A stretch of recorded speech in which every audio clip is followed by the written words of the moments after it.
They told him it was impossible. The top neurologists at Johns Hopkins, the specialists in Zurich. They all said the same thing: Sofia Moretti would never take another step. Her father, Lorenzo Moretti, the most feared capo in New York, had enough money to buy nations. But he couldn't buy a miracle. He had resigned himself to a life of cold vengeance and a paralyzed daughter. That was until the new maid arrived. She wasn't just there to clean. She was hiding a secret that could heal his daughter or get them all killed. This is the story of how a woman with nothing changed the man who had everything. The iron gates of the estate in Saddle River, New Jersey, didn't just close. They sealed the world out with a heavy hydraulic hiss.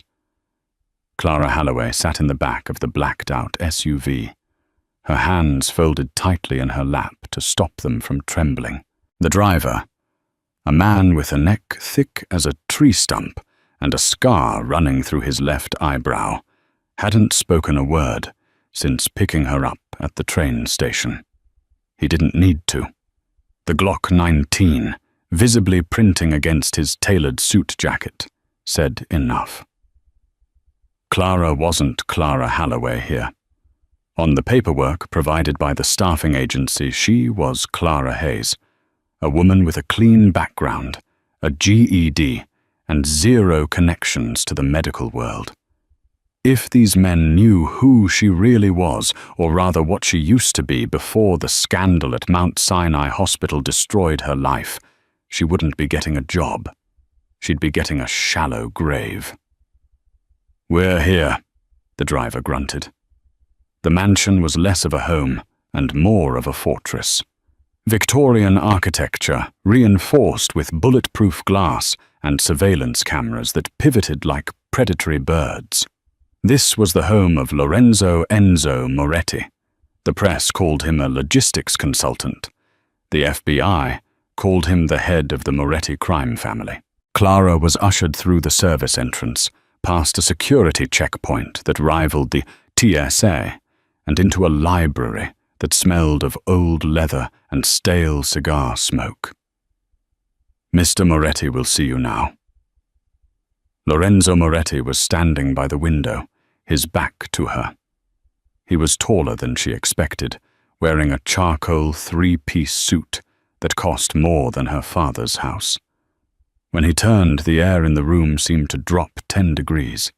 He was devastatingly handsome in a sharp, brutal way, dark eyes that assessed threats in microseconds, a jawline tense with perpetual aggression. "You're the new help," Enzo said. It wasn't a question. His voice was a low baritone, rough like gravel. "Yes, sir. Clara Hayes." Enzo walked toward her, stopping just inside her personal space. "Let's get the rules straight, Miss Hayes. You clean, you serve meals, you do the laundry, you do not speak to my associates, you do not answer the front door, and most importantly," he paused, his eyes narrowing, "you do not bother my daughter with fairy tales. Sophia is 7 years old. She is paralyzed from the waist down. That is her reality. If I catch you trying to give her hope or suggesting religious miracles, you will be out on the street before you can blink. Do you understand?" "I understand, sir," Clara said, keeping her voice steady despite the rapid thumping of her heart. "Good. Mrs. Rossi will show you to your quarters." For the first 3 days, Clara was invisible. She scrubbed marble floors until her knees bruised and polished silver, until her reflection looked back at her, distorted and tired. She learned the rhythm of the house. The guards changed shifts at 6 a.m. and 6 p.m. Enzo left at 8 a.m. in an armored Mercedes S-Class and returned at irregular hours, often smelling of gunpowder or bourbon. And Sophia was a ghost. The 7-year-old girl spent her days in the sunroom, strapped into a high-end Permobil power wheelchair. She was beautiful with her father's dark curls and her mother's tragic, wide eyes. But she was withering away. She barely ate. She didn't speak. She just stared at the garden she couldn't walk in. On the fourth day, Clara was dusting the bookshelves in the sunroom, while Sophia sat motionless. The girl's nurse, a severe woman named Nurse Ratched. No Nurse Clien, was on her phone loudly complaining about her boyfriend, completely ignoring the child. "Yeah, I know," Clien said into her phone, turning her back to Sophia. "It's boring as hell. The kid is a vegetable. Just sits there." Clara's grip tightened on her duster. Vegetable. The medical term was offensive, inaccurate, and cruel. Clara watched Sophia.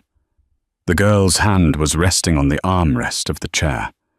A butterfly, a monarch, landed on the glass of the window. Sophia's eyes tracked it. As the butterfly fluttered upward, Clara saw it a tiny microscopic twitch in Sophia's right calf muscle.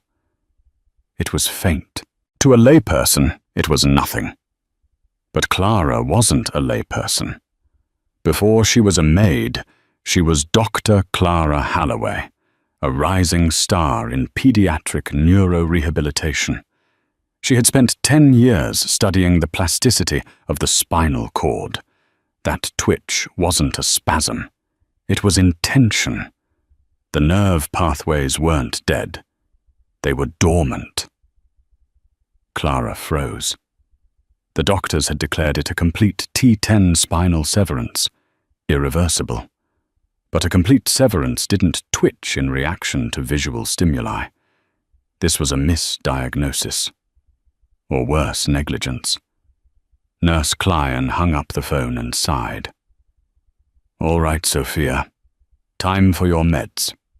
She grabbed a bottle of baclofen, a heavy muscle relaxer. "Wait." Clara said the word escaping her mouth before she could stop it. Nurse Clien turned sneering. "Excuse me." The maid speaks. "Should she be taking that much baclofen in the middle of the day?" Clara asked, lowering her head submissively. "It makes her so drowsy she can't eat her lunch." "I don't remember asking for your opinion," Clien snapped. "Stick to the dust bunnies, sweetie. Leave the medicine to the professionals." Clien shoved the pill into Sophia's mouth and forced her to swallow water. Within 20 minutes, the light in Sophia's eyes dimmed, and she slumped in her chair, the twitch gone, the potential buried under chemical sedation. Clara walked out of the room, her blood boiling. They weren't treating her. They were sedating her. Enzo Moretti thought he was protecting his daughter, but he was paying people to keep her in a coma. Clara knew the risks. She knew Enzo had threatened to fire her or worse for interfering. But she looked at the security cameras in the hallway and made a choice. She couldn't be a doctor here. But she could be something else. She waited until nightfall. The mansion was quiet, save for the hum of the HVAC system and the occasional crunch of tires on gravel outside as the perimeter guard circled. It was 2 o'clock in the morning. Clara crept out of the servants' quarters. She wasn't wearing her maid uniform. She wore black yoga pants and a fitted t-shirt, remnants of her old life. She moved silently, avoiding the floorboards she had identified as squeaky during her cleaning shifts. She reached Sophia's room. The door was ajar. A nightlight cast a soft pink glow over the room. Sophia was asleep, but restlessly. The heavy blankets were tucked tight around her legs, a psychological cage. Clara approached the bed. She whispered, "Sophia." The girl's eyes snapped open. She didn't scream. She was too used to being handled by strangers. She just looked terrified. "It's okay," Clara whispered, kneeling by the bed. "I'm Clara, the one who cleans the library. I'm not going to hurt you." Sophia stared at her, blinking slowly. "I saw you watching the butterfly today," Clara said softly. "I saw your leg move." Sophia's eyes widened. She shook her head slightly. No. Everyone said she couldn't move. I saw it. Clara insisted, her voice fierce, but hushed. The doctors, they think your legs are asleep forever, but I think they're just waiting for you to wake them up. Clara pulled the blanket back. Sophia's legs were atrophied thin from months of disuse. Clara placed her hands gently on Sophia's ankles. I'm going to press on a spot near your ankle. Tell me if you feel anything.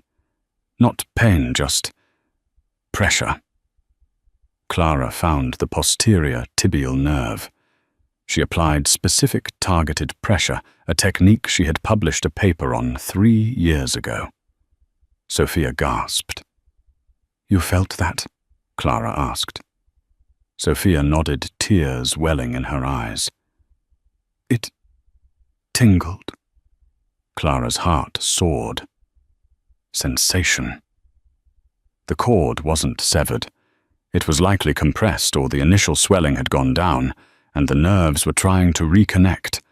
But the heavy sedation and lack of therapy had caused learned non-use. Listen to me, Sophia, Clara said, leaning in close. We can fix this, but it has to be our secret. Your daddy, he's sad and he's scared. If he knows, he might stop us, because he doesn't want you to get hurt. We have to be ninjas. Can you be a ninja with me? A tiny, fragile smile broke across Sophia's face. It was the first time she had smiled in 6 months. She nodded. Okay, we start now. For the next 2 weeks, Clara lived a double life.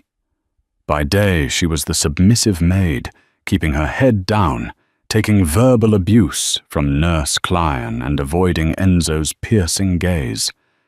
By night, she was a physical therapist again. She didn't have equipment, so she improvised. She used heavy encyclopedias as weights. She used a silk scarf to help Sophia lift her legs.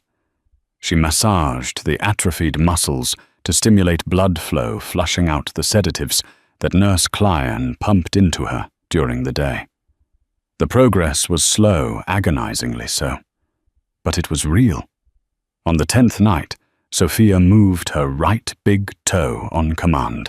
On the 14th night, she could flex her ankle. But the danger was growing. One morning, Enzo didn't leave at 8 a.m. Clara was in the kitchen polishing the copper pots when Enzo stormed in, his phone pressed to his ear. He looked furious. He slammed a file onto the marble island, startling Clara. I don't care what the leverage is, Stefano. Enzo roared into the phone. The shipment was light. Find out who skimmed off the top, or I will bury them in the foundation of the new casino. He hung up and threw the phone onto the counter. He looked at Clara, his eyes wild with stress. He rubbed his temples. Coffee, he barked. Black. Yes, sir. Clara moved quickly, pouring a fresh cup from the French press. As she handed it to him, she noticed his hand was shaking. Not from fear. Enzo Moretti feared nothing but from exhaustion. He took a sip and looked at her. Really looked at her. You look tired, Hayes. You not sleeping? Clara froze. I sleep fine, sir. Just, the house is large. Lots to clean. Enzo narrowed his eyes. You've been here 2 weeks. Usually the maids quit by now. Or Cleon fires them. I need the job, sir. Enzo took a step closer. He smelled of sandalwood and danger. My daughter seems different, brighter. She actually ate breakfast today. Clara held her breath. That's good to hear, sir. Is it you? Enzo asked, his voice low. Sir. Are you feeding her sugar? Telling her stories? I warned you. I haven't told her any stories, Mr. Moretti. Maybe she's just Getting better." Enzo laughed, a dry, humorless sound. "She doesn't get better. That's the point." He finished the coffee and slammed the mug down. "Keep the house clean. Stay out of the way. I have a meeting here tonight. The underbosses are coming. Stay in your room after 8 p.m. If I see you wandering the halls, I'll assume you're a spy." "Yes, sir." That night, the house was swarming with men. SUVs lined the driveway. The air was thick with cigar smoke and tension. Clara stayed in her room, as ordered, but her mind was on Sophia. Tonight was a breakthrough night. They were going to try standing for the first time. She checked her watch. 11 p.m. The meeting should be over. The house was quiet. Clara opened her door and slipped into the hallway.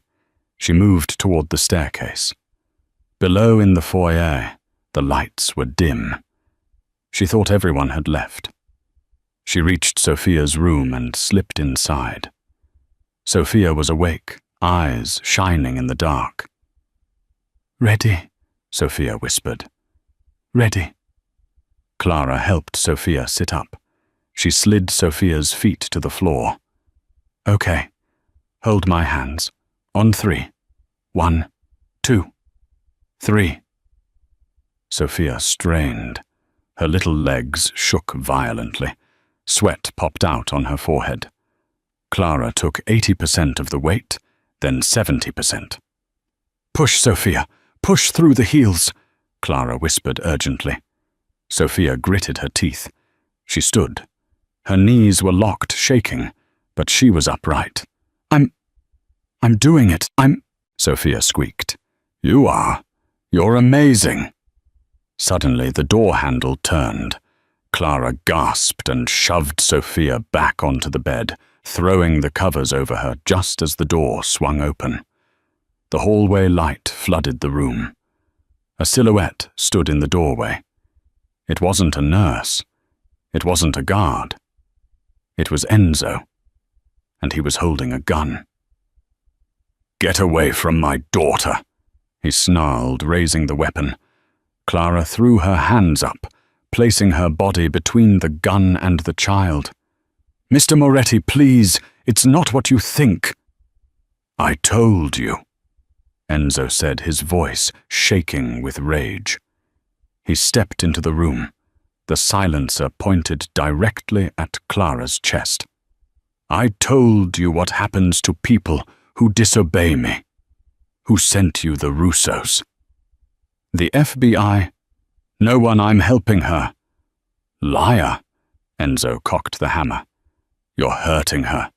You're disturbing her peace." "Daddy, no!" Sophia screamed. Enzo's eyes flicked to the bed. "Sophia, close your eyes." "No, Daddy, look." Sophia threw the covers off.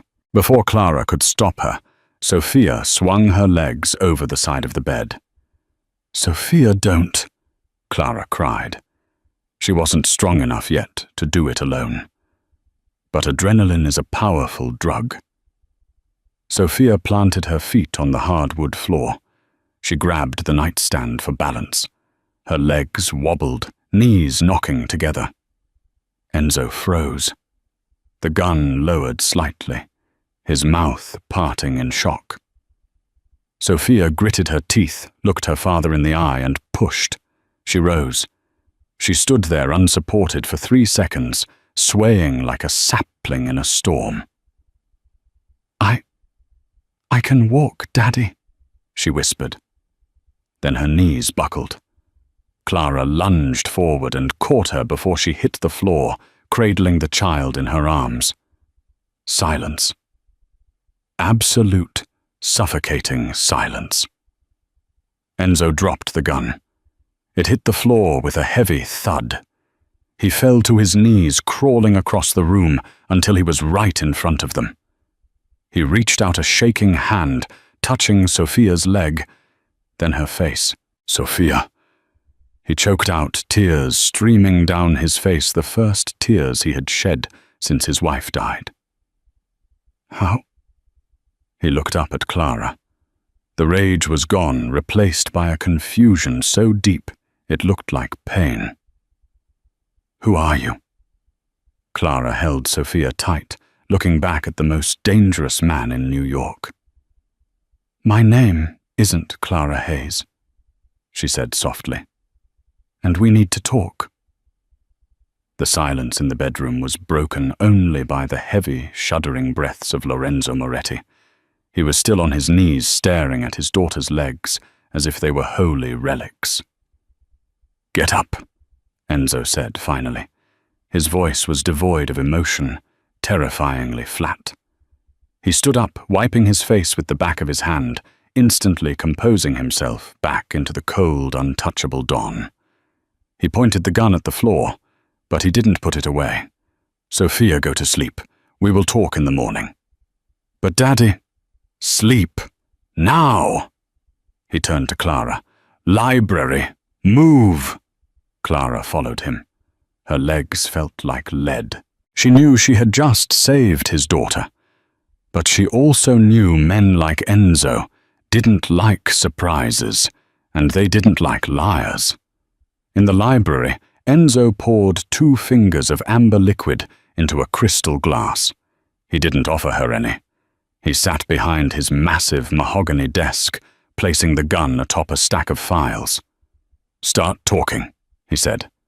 "And if I detect a single lie, you won't leave this room." Clara took a deep breath. She straightened her spine. She wasn't a maid anymore. "My name is Dr. Clara Holloway. Until 8 months ago, I was the chief of pediatric neurosurgery at Mount Sinai." Enzo's eyes flickered. He recognized the name. Holloway. The Angel of Death scandal. Clara flinched. The media had been cruel. That's what the tabloids called me. I performed a high-risk spinal reconstruction on the son of Senator Sterling.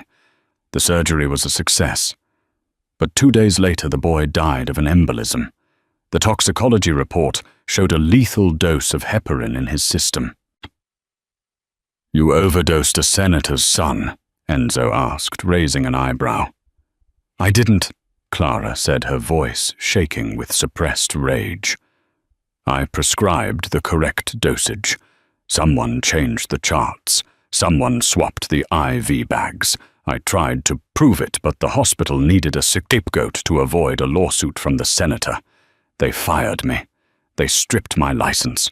The medical board blacklisted me.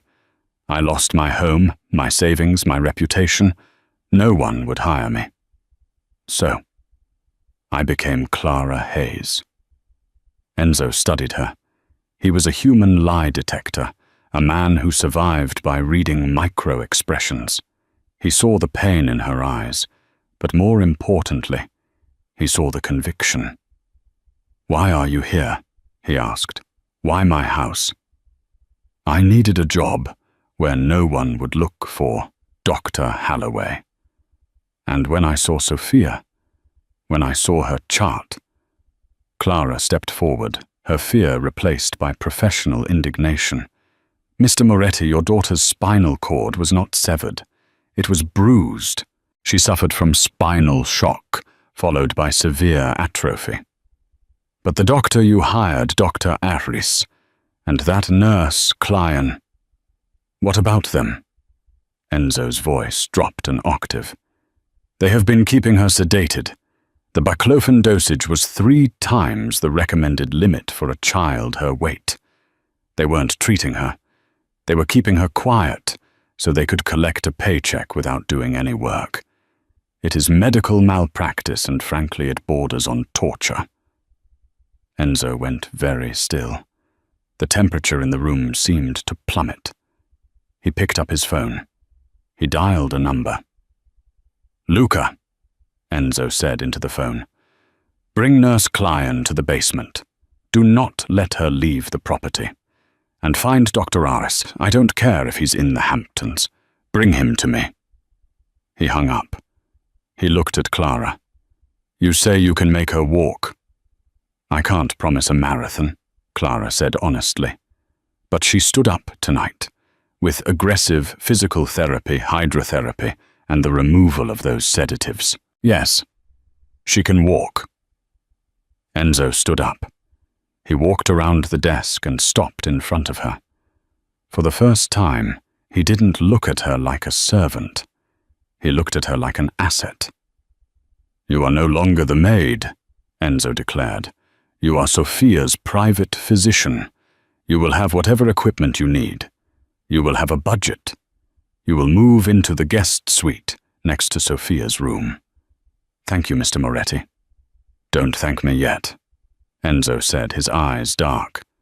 "Because if you fail, or if I find out you had anything to do with that senator's son dying, I will make your life very short. We have a deal." Clara looked at the gun on the desk, then at the man who would do anything for his daughter. "We have a deal." 3 months passed. The transformation of the Moretti estate was absolute. The sunroom, once a place of stagnant depression, had been converted into a state-of-the-art rehabilitation center.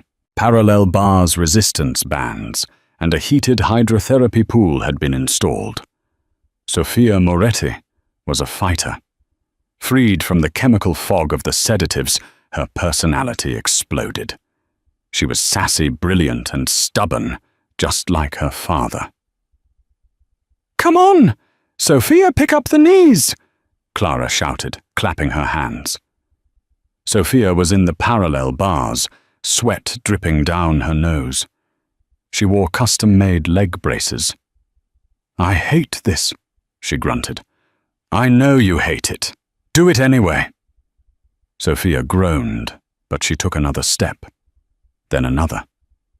She reached the end of the bars and looked up. Enzo was standing in the doorway. He had come home early. He leaned against the doorframe watching them. The hard lines of his face had softened over the last few months. He wasn't wearing his suit jacket, and his tie was loosened. "Good form," Enzo said. Sophia beamed. "Daddy, did you see I did 10 laps?" "I saw," Enzo said, walking over. He kissed the top of her head. "Go get cleaned up. Mrs. Rossi made lasagna." As Sophia was wheeled away by a new, much kinder nurse named Beatrice, Enzo turned to Clara. "You look tired," he said. It was the same thing he had said months ago, but the tone was different. It wasn't an accusation. It was concern. "It's a good tired," Clara said, wiping her forehead with a towel. She felt self-conscious. She was wearing yoga pants and a tank top, her hair in a messy bun. Enzo looked like a GQ model, even after a day of running a criminal empire. "Join me for a drink?" Enzo asked. It was the first time he had invited her to spend time with him outside of discussing Sophia's medical charts. They sat on the terrace overlooking the expansive gardens. The sun was setting, painting the sky in violent shades of purple and orange. Enzo poured her a glass of vintage Barolo. "I looked into your case," Enzo said, suddenly. Clara froze her glass halfway to her mouth.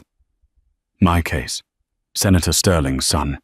I have friends in the digital forensics world." Enzo swirled his wine.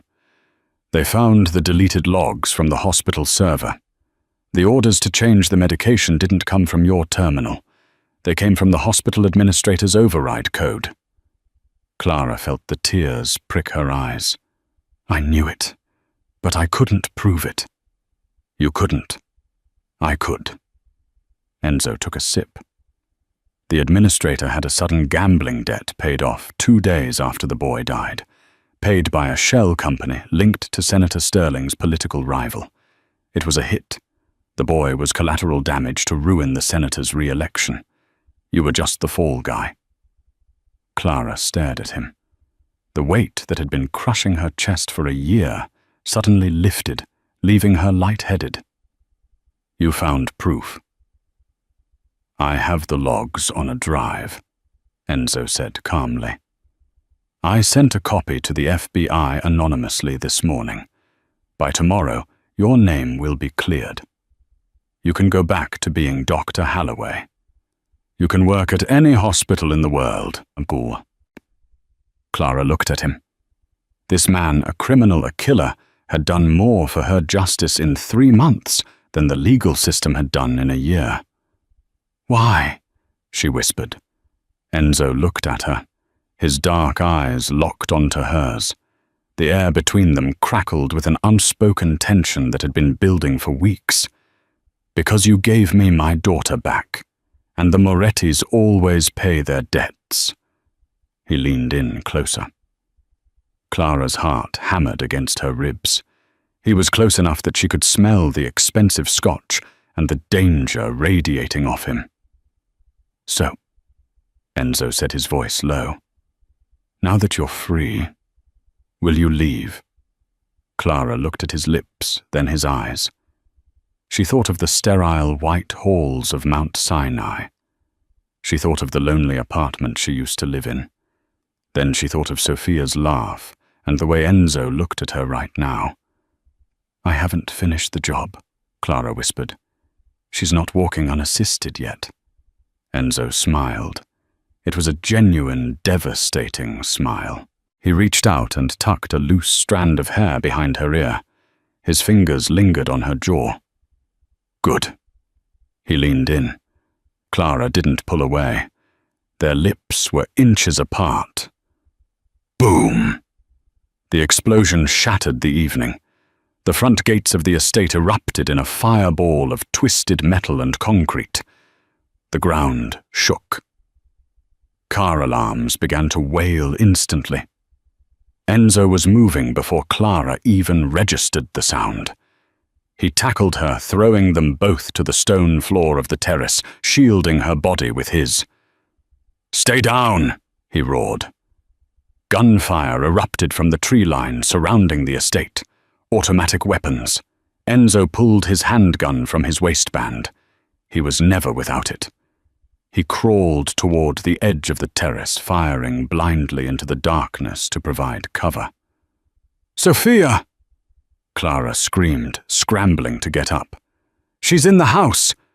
Stay here, Enzo commanded. No.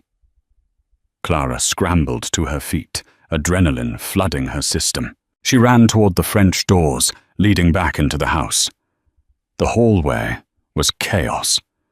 The security team was engaging targets outside. Glass was shattering everywhere. Clara sprinted toward the dining room. She found Sophia on the floor, her wheelchair tipped over. Nurse Beatrice was cowering under the table. Sophia! Clara slid across the floor, grabbing the girl. Clara, I'm scared. I've got you. Clara scooped the child up. She wasn't strong enough to run fast with a 7-year-old, but she had to try. Suddenly, the back door of the kitchen was kicked in. 2 men in black tactical gear stormed in. They weren't police. They wore masks with a silver viper emblem stitched on the neck. The Valentis, the rival family. One of the men spotted Clara. He raised his rifle. Don't shoot the girl, the other shouted. The boss wants her alive. She's the leverage. The man marched forward, grabbing Clara by the hair.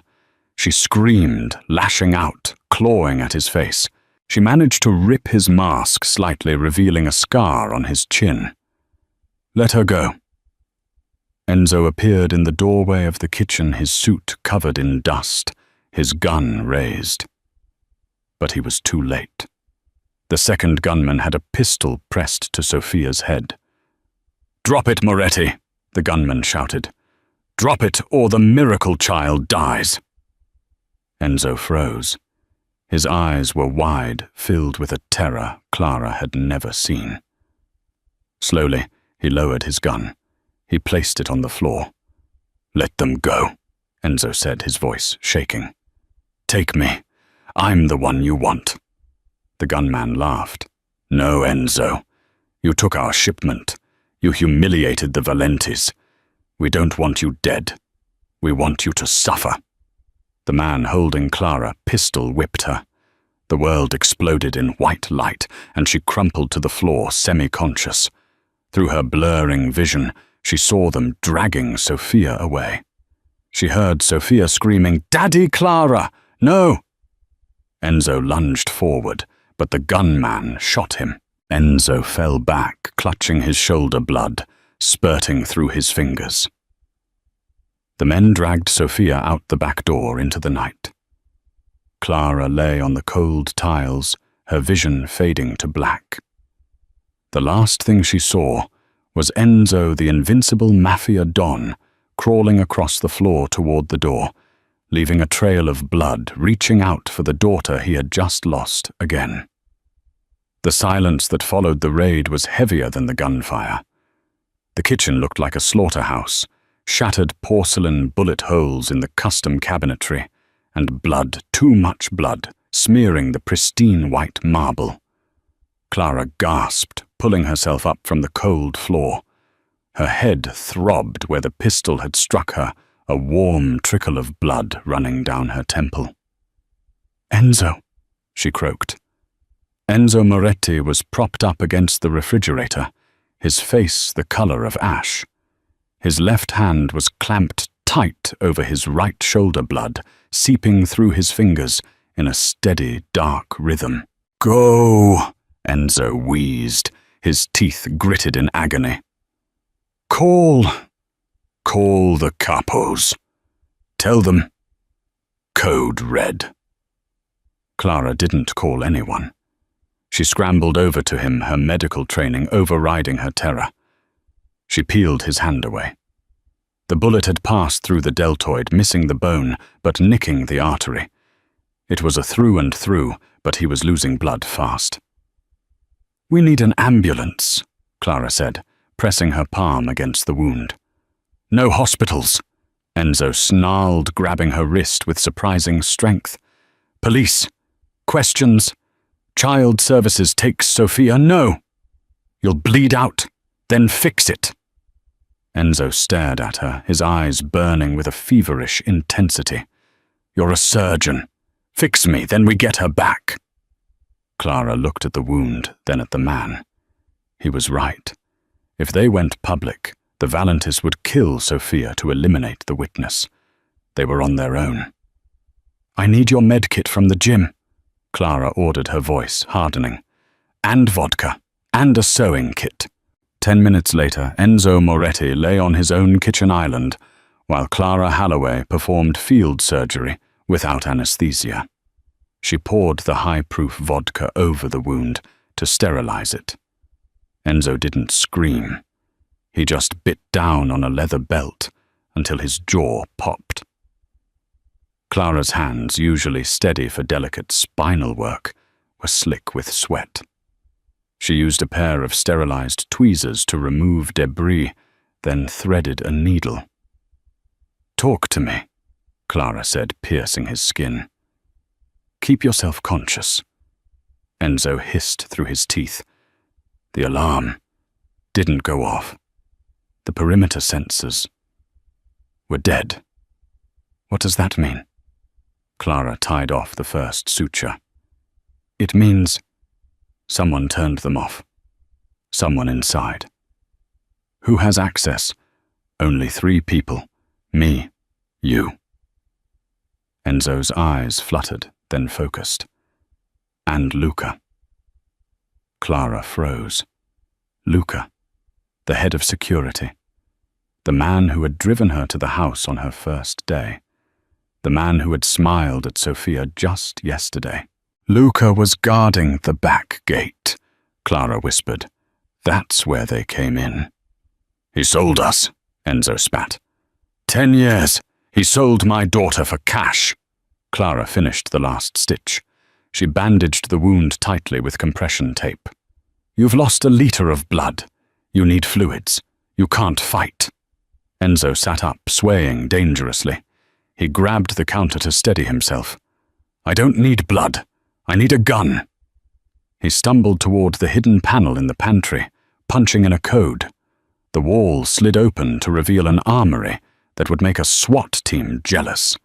Enzo grabbed a fresh shirt, wincing as he pulled it over his bandages, then strapped on a tactical vest. He loaded a Sig Sauer P226 and handed a smaller Glock 43 to Clara. "Do you know how to use this?" Clara looked at the heavy metal object. "I heal people. I don't shoot them. Tonight you might have to do both." Enzo checked the slide. "Luca has a tracker in his car. Standard protocol for my lieutenants." I just pulled the log. "He's at the desolate shipping yards in Newark. Section 4. "That's Valenti territory," Clara said. "Yes, it's where they kill people, where no one can hear the screams." Enzo walked toward the garage. He looked back at her. "Stay here, Clara. Lock the doors." Clara grabbed the Glock and followed him. "She's my patient, and you can barely walk straight. You drive, I'll keep you awake." "But I am coming." Enzo looked at her for a long second. He saw the fire in her eyes, the same fire that had made her defy him to heal his daughter. He nodded once. "Get in the car." The Newark shipping yards were a graveyard of rusted metal and industrial decay. The fog rolled in off the bay, thick and smelling of salt and diesel. Enzo parked the black SUV a half-mile away under the shadow of a crane. The loss of blood was catching up to him. His skin was clammy, and his movements were a fraction of a second too slow. "Here," Clara whispered, handing him 2 ibuprofen and a bottle of water. "It's not much, but it will help the fever." Enzo swallowed them dry. There, the warehouse with the yellow light. They moved through the shadows, avoiding the floodlights. Clara's heart hammered against her ribs like a trapped bird. She was a doctor from the Upper East Side. She shouldn't be creeping through a Mafia kill zone with a gun in her pocket. But every time she wanted to turn back, she remembered Sophia's terrified scream. They reached the side door of the warehouse. Enzo bypassed the electronic lock with a decoder device he pulled from his vest. The lock clicked green. They slipped inside. The warehouse was cavernous, stacked high with shipping crates. In the center, under a ring of harsh halogen lights, was a clearing. There, tied to a wooden chair, was Sophia. She was crying silently, her head bowed. Standing over her was Marco Valenti, the head of the rival family. He was a small, rat-faced man in an expensive suit. Next to him stood Luca the traitor, looking nervous. "Stop crying," Valenti shouted, slapping the back of Sophia's head.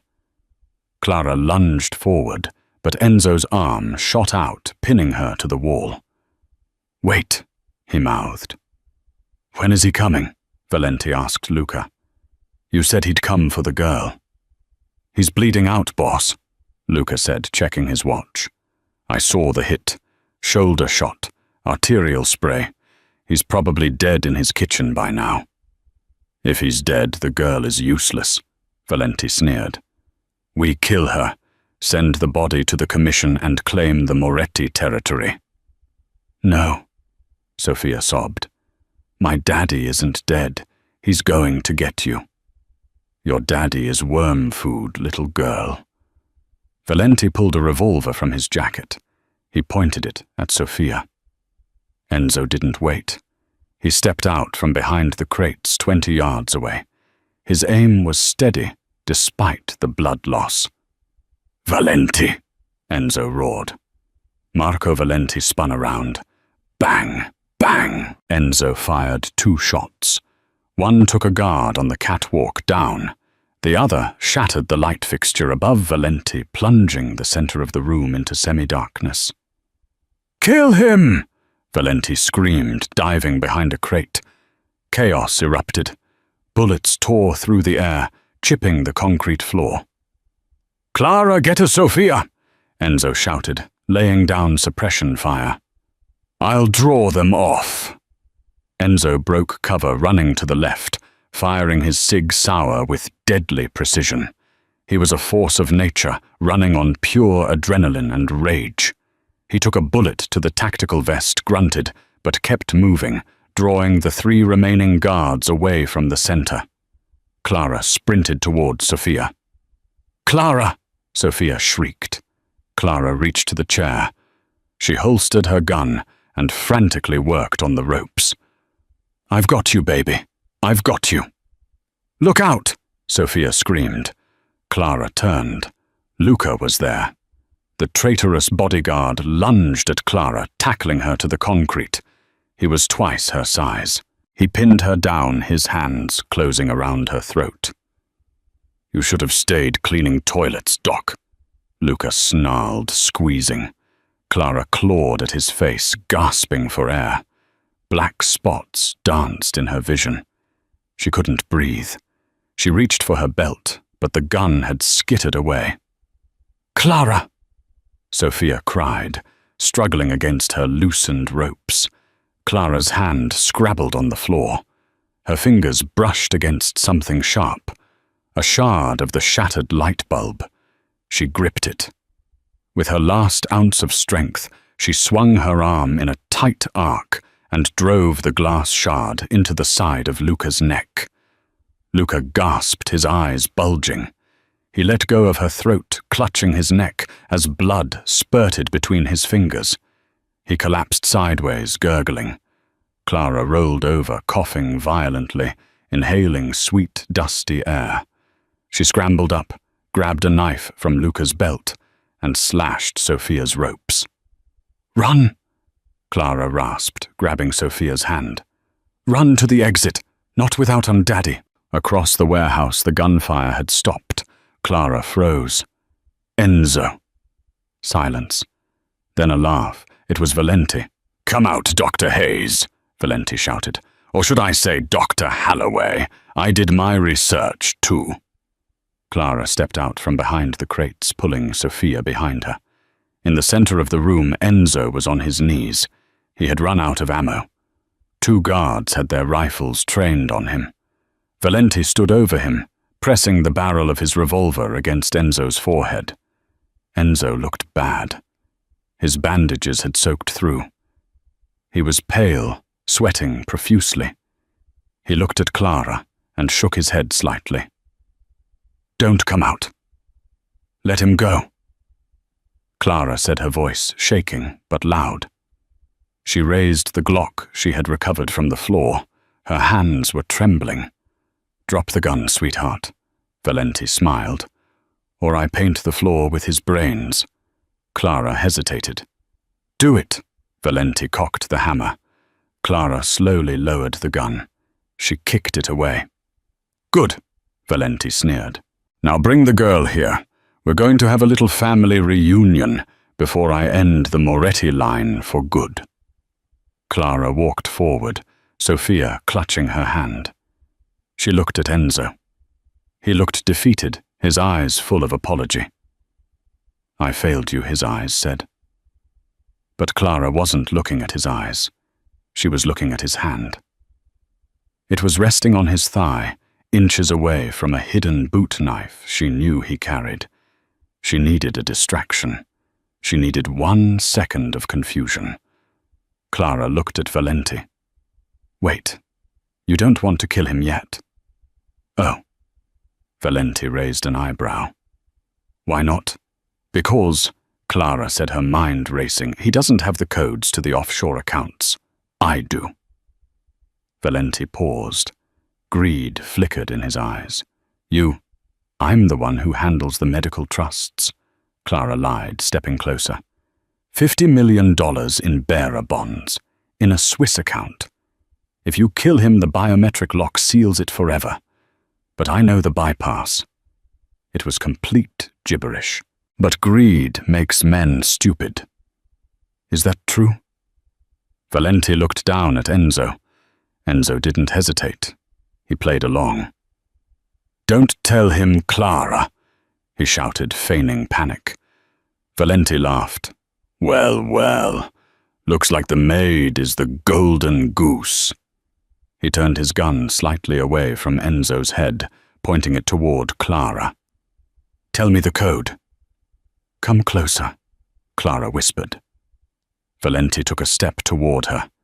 That was the mistake. Enzo moved. It was a blur of motion. He snatched the boot knife, surged upward, and drove the blade into Valenti's thigh. Valenti screamed, the gun firing wildly into the ceiling. Enzo tackled him. They rolled on the floor. The other two guards raised their rifles, but they couldn't shoot without hitting their boss. "Sophia, get down!" Clara screamed, diving for the discarded Glock. She grabbed it. She rolled onto her back. She aimed at the guard on the left.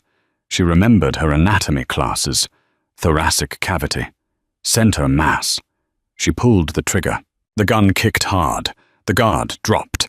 The second guard swung his rifle toward her. Bang! A shot rang out from the floor. Enzo, entangled with Valenti, had managed to wrestle the revolver free. He shot the second guard in the chest. Valenti, bleeding and desperate, scrambled backward, trying to reach a dropped knife. Enzo stood up. He swayed, blood dripping from his shoulder, but he stood tall. He looked like the angel of death. He walked over to Valenti. "Please," Valenti begged, holding up a hand. "Enzo, we can make a deal. Half my territory." "You touched my daughter," Enzo said softly. "Enzo, wait. There are no deals for child killers." Enzo raised the revolver and fired once. Silence returned to the warehouse, absolute and final. Enzo dropped the gun. He turned toward Clara and Sophia. He took one step, reached out his hand, and then his eyes rolled back. He collapsed face forward onto the concrete.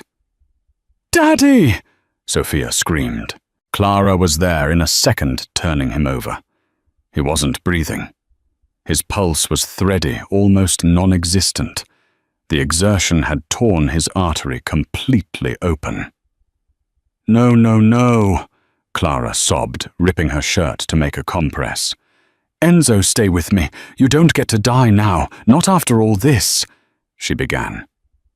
CPR. 1, 2, 3, 4.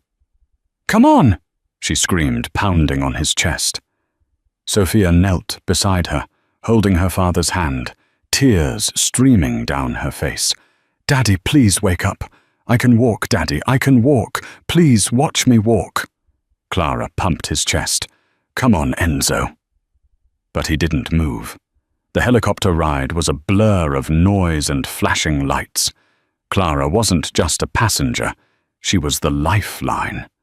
While the flight medic worked the defibrillator, Clara was clamping the artery with her bare hands, screaming orders over the roar of the rotors. "Push 2 milligrams of epinephrine. Do not let him flatline again." They touched down on the helipad of New York Presbyterian. A trauma team was waiting, swarming the stretcher like white ants. "Who is the patient?" the trauma surgeon shouted as they ran toward the OR doors. "Lorenzo Moretti. Gunshot wound to the right deltoid, severed axillary artery, massive hemorrhagic shock. He's been down for 12 minutes. Clara rattled off the stats with the precision of a machine. Though her hands were shaking so hard, she could barely let go of the gurney. "We got it from here, doctor," the surgeon said, recognizing the authority in her voice, even through her torn, blood-stained clothes. The doors swung shut, sealing Enzo away. Clara stood there in the sterile hallway, looking at her hands. They were covered in his blood. "Clara." A small voice broke through the haze. Sophia was sitting in a wheelchair by the nurse's station, wrapped in a foil shock blanket. She looked tiny and broken. Clara walked over and collapsed to her knees, hugging the girl. They didn't speak. They just held on to each other, the only two people in the world who understood the cost of this night. The next 48 hours were an agonizing purgatory. The hospital wing was locked down. The remaining Moretti soldiers patrolled the corridors, suits grim hands near their waistbands. But they let Clara pass. She was no longer the help. She was the savior. Clara sat by Enzo's bedside in the ICU. He was hooked up to a ventilator, a web of tubes keeping him tethered to the living world. He looked pale, almost translucent, but the rhythm on the monitor was steady. Beep, beep, beep. She held his hand. "You promised," she whispered to his unconscious form. "You said Morettis always pay their debts. You owe me a life, Enzo. Wake up and pay it." On the third morning, the sun was streaming through the blinds, hitting the linoleum floor. Clara had fallen asleep in the uncomfortable plastic chair, her head resting on the bed rail. She felt a hand brush her hair. Clara bolted upright. Enzo was awake. His eyes were heavy, drugged, but open.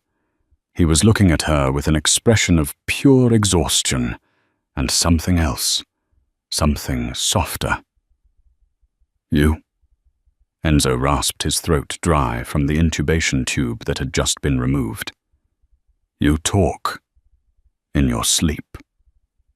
Clara let out a sob that was half laugh, half cry. She grabbed a cup of ice chips and fed him one. "And you sleep too much." Enzo swallowed the ice. He looked around the room, then panic flickered in his eyes. "Sophia, she's safe," Clara promised, squeezing his hand. "She's with Mrs. Rossi in the family waiting room. She's walking Enzo. She walked into the hospital to see you yesterday." Enzo closed his eyes, a single tear leaking out. He took a deep breath, his chest heaving with emotion. "And Valenti?" "Dead," Clara said, her voice hard. "The police ruled it self-defense. My testimony cleared you. The Valenti family has dissolved. You won." Enzo looked at her.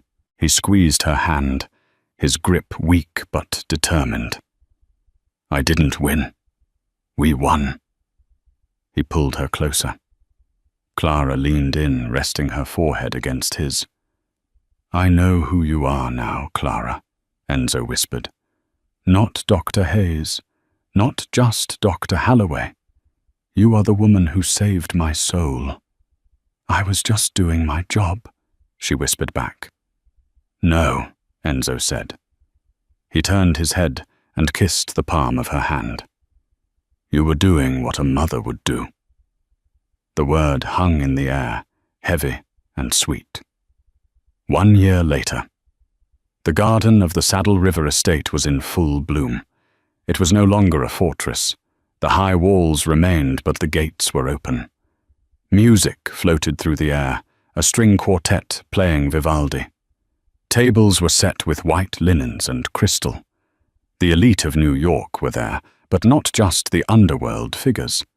Doctors, politicians, and neighbors mingled with the men in sharp suits.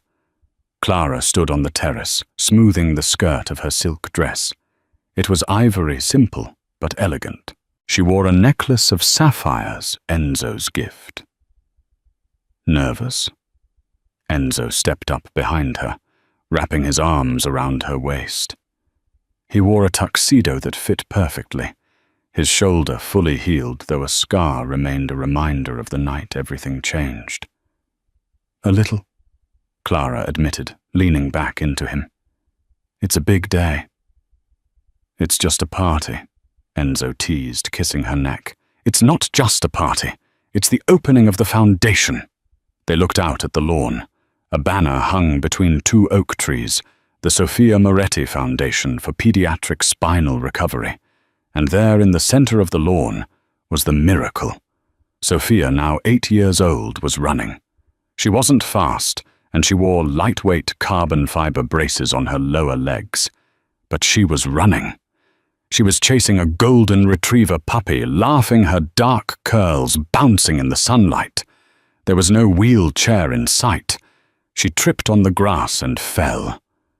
Clara gasped and started to move forward, but Enzo held her back. "Wait," he whispered. "Watch." Sophia didn't cry. She didn't look for help. She placed her hands on the ground, pushed her knees up, and stood. She brushed the grass off her dress, yelled "Gotcha!" at the dog, and kept running. Enzo smiled, a look of profound peace on his face that Clara had never thought possible when she first walked into his library. "She doesn't need us anymore," Enzo said. "She'll always need us," Clara corrected. "Just differently." Enzo turned Clara around to face him. The dangerous Don was gone, replaced by a man who had everything he ever wanted right in his arms. "I have a new contract for you," Enzo said, reaching into his pocket. "Oh, is the pay good?" Clara smiled. "The pay is terrible," Enzo said, his eyes twinkling. "Long hours, difficult boss, no vacation days, and you have to deal with a very stubborn teenager eventually." He dropped to one knee. The chatter in the garden died down as guests realized what was happening. Sophia stopped running and covered her mouth with her hands, grinning. Enzo pulled out a velvet box. Inside sat a diamond that caught the sunlight, fracturing it into 1,000 rainbows. "Clara Holloway," Enzo said, his voice ringing clear across the silent garden. "You walked into the lion's den and tamed the beast. You gave my daughter her legs, and you gave me my heart. Will you marry us?" Clara looked at him, then at Sophia, who was giving her 2 thumbs up from the lawn. She looked back at the man who had been a villain, a protector, and now her love. "Yes," Clara whispered, tears spilling over. "Yes, I will." Enzo stood and kissed her a deep, passionate kiss that sealed the promise. The garden erupted in applause. Sophia ran over on her own 2 feet and hugged their legs, burying her face in the folds of Clara's dress. As the sun set over the estate, casting long golden shadows across the grass, Clara realized that the cage was gone. They were free, and for the first time in a long time, the future wasn't something to fear. It was something to run toward, and that is the incredible story of The Silent Step. Who would have thought that a disgraced doctor and a dangerous Mafia don could find salvation in each other? It just goes to show that sometimes the people who are broken are the best at fixing each other. What did you think of Enzo's transformation? Do you think he deserved a second chance after his life of crime? Let me know in the comments below. I read every single one. If you enjoyed this story, please smash that like button. It really helps the channel.